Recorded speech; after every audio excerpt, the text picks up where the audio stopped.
Salam dan bahagia Bapak Ibu guru hebat. Berjumpa lagi dengan saya Lasmi, calon guru penggerak angkatan 11 Kabupaten Mamasa.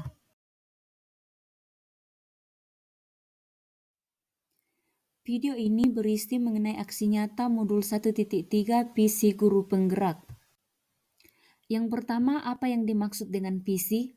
Visi adalah rangkaian kalimat yang berisi harapan atau impian atau cita-cita yang diharapkan di masa depan.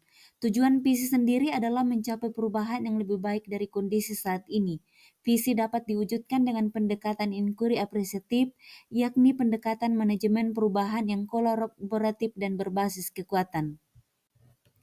Visi guru penggerak yang telah saya rancang adalah terbentuknya generasi yang unggul dalam bidang akademik dan non-akademik, beriman, berintegritas, berbudaya, kreatif, kritis, dan siap bersaing di era digitalisasi.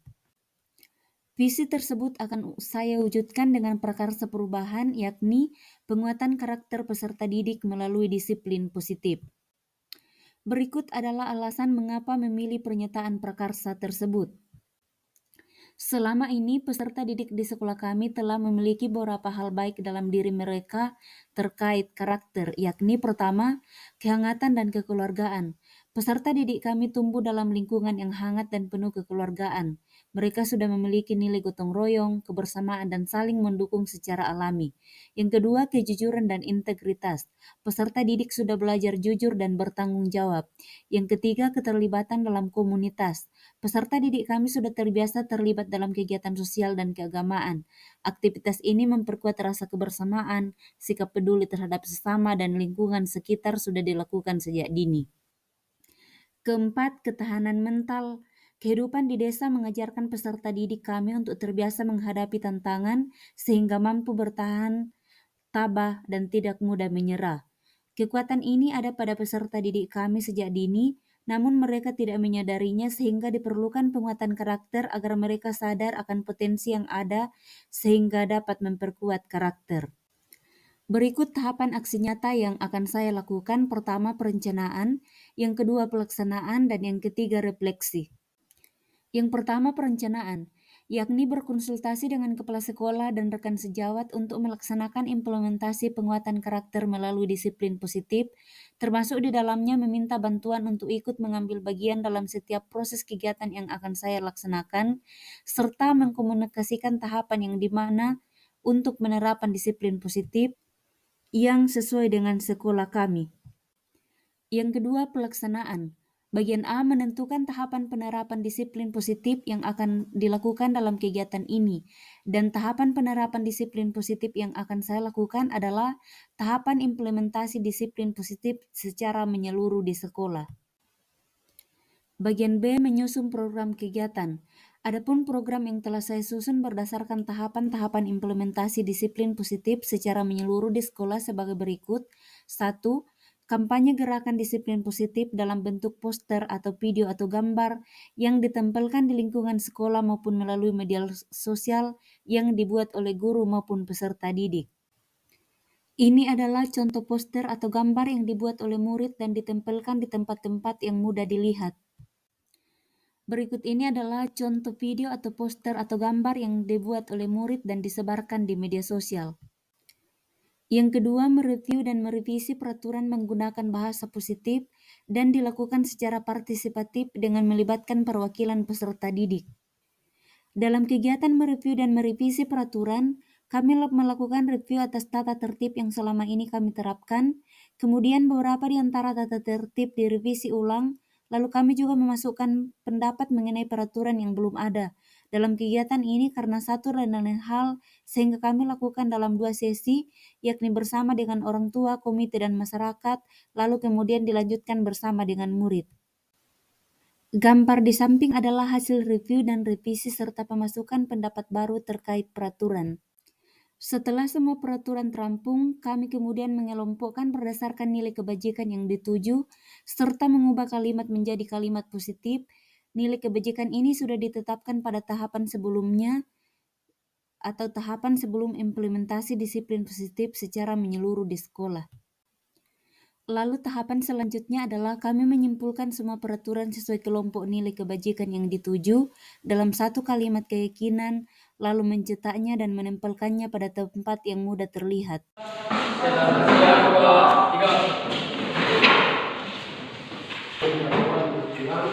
Diperhatikan ada beberapa hal yang saya maksudkan. Yang pertama, ketertiban di sekolah selalu disampaikan kalau ada kelas yang belajar, ya boleh main di luar di depan kelas diperhatikan. Jadi kita sudah tahu bahwa teman di dalam belajar, kita cari tempat lain untuk bermain atau kegiatan lain. Kemudian Rider menuju rambutnya. Kapan cukur kan? Ya, segera dicukur dari kemarin sudah disampaikan. Diharapkan diperhatikan. Kemudian kehadiran di sekolah tetap diperhatikan dan tetap datang tepat waktu sehingga kegiatan yang padat bisa terselenggara dengan baik. Kemudian tugas-tugas yang diberikan dulu selalu disampaikan sampai di rumah dikerja dengan baik supaya tidak tertunggu di hari berikutnya. Misalnya kalau kita simpan dulu hari ini, besoknya masuk lagi, ya akhirnya bertunggu kerjaan. Kemudian sepanjang kegiatan kita menjelang perayaan 17 dan hari pramuka diharapkan menjaga kesehatan dengan baik. Di rumah jangan terlalu banyak begadang supaya kondisi fisik itu kuat. Karena itu dibutuhkan kekuatan kesehatan menjelang kegiatan pramuka yang memakan waktu sekitar 3 hari untuk kegiatan ini. Yang saya sampaikan siang ini harus diperhatikan dan kita bisa ulang secara doa. Materi segala bersama telah terjadi dari pertama dunia dari segala berikan kebenaran yang menuntutnya yang pertama kesalahan kami berikan kebenaran yang sesuatu berjalan kebenaran tujuan dan kita berkasih kami dan belajar berkejar dan telah kemudian selama amin.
Kegiatan ekstrakurikuler ini perlu kita laksanakan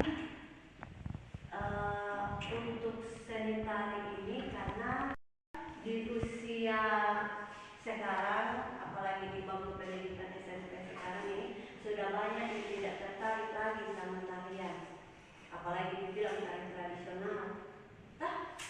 Banyak siswa yang sudah tidak tertarik lagi. Jadi kita akan membuat kegiatan ini untuk membangun ketertarikan siswa lagi, bagaimana supaya siswa tertarik lagi di bagian kegiatan tari tradisional, atau kita juga bisa mengenal lagi budaya-budaya kita, budaya-budaya kita di daerah kita lewat tarian. Dan juga untuk seni musik di Yang kita butuhkan di sini adalah bagaimana kita mengukur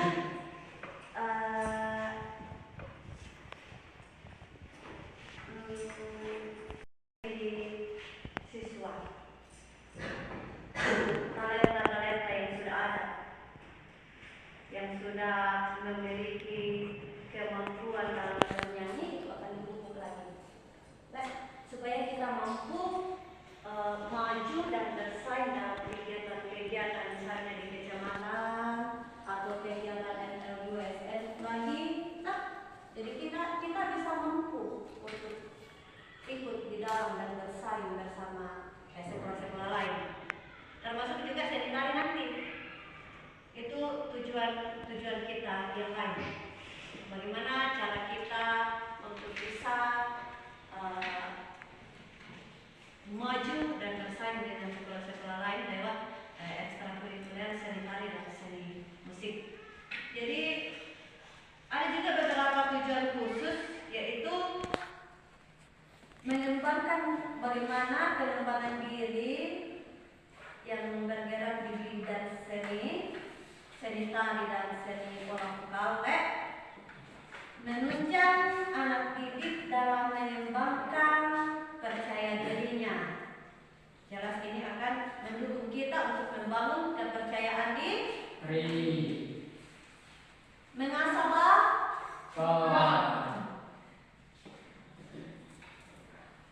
menumbuhkan minat,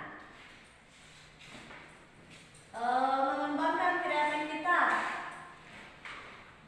kemudian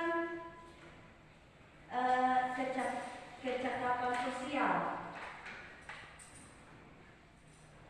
kecerdasan emosional juga. Karena kalau belajar seni itu yang ditanam di dalam itu adalah bagaimana kita menata emosional, menata sifatnya anak-anak, bagaimana bisa disalurkan dalam seni tari ataupun dalam seni latihan vokal, menyanyi rap. Kemudian juga melatih bagaimana kemandirian anak-anak nanti. Mengerti? Ini tujuannya tak? Jadi ibu guru maunya di sini anak-anak kalau sudah dengar penjelasan dari ibu, dari tujuan kita dan kelompok ekstrakurikuler nanti ada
Dalam sepanjang kegiatan pelaksanaan, kami mendokumentasikan pelaksanaan penerapan penguatan karakter melalui disiplin positif.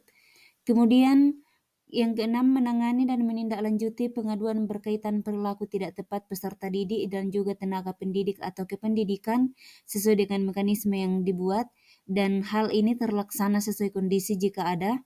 Kemudian juga mendokumentasikan penanganan dan tindak lanjut perilaku tidak tepat peserta didik atau tenaga kependidikan, dan dalam hal ini juga sesuai kondisi jika ada. Kemudian kedelapan, melakukan monitoring dan refleksi kegiatan setiap 2 minggu. Yang ketiga, refleksi. Refleksi ini bertujuan untuk bergerak mundur dan merenungkan kembali apa yang sudah terjadi dan dilakukan. Berdasarkan hasil refleksi yang saya lakukan, saya menemukan bahwa beberapa aktivitas yang telah diprogramkan dapat terlaksana dan semuanya dapat berjalan dengan baik. Meskipun dalam penerapan bagi peserta didik masih seringkali tidak sesuai dengan kesepakatan, namun kami kembali mengingatkan mereka agar kembali kepada kesepakatan bersama. Perasaan saya cukup lega ketika dapat melaksanakan aktivitas-aktivitas dalam tahapan implementasi disiplin positif secara menyeluruh di sekolah, karena ini menandai sekolah kami akhirnya dapat melangkah satu langkah lagi, yakni mengimplementasikan disiplin positif secara menyeluruh di sekolah. Harapan saya adalah bahwa ke depannya penguatan karakter melalui disiplin positif akan dapat terwujud secara maksimal, dan hal tersebut akan dapat membawa perubahan positif dan berdampak besar bagi peserta didik kami.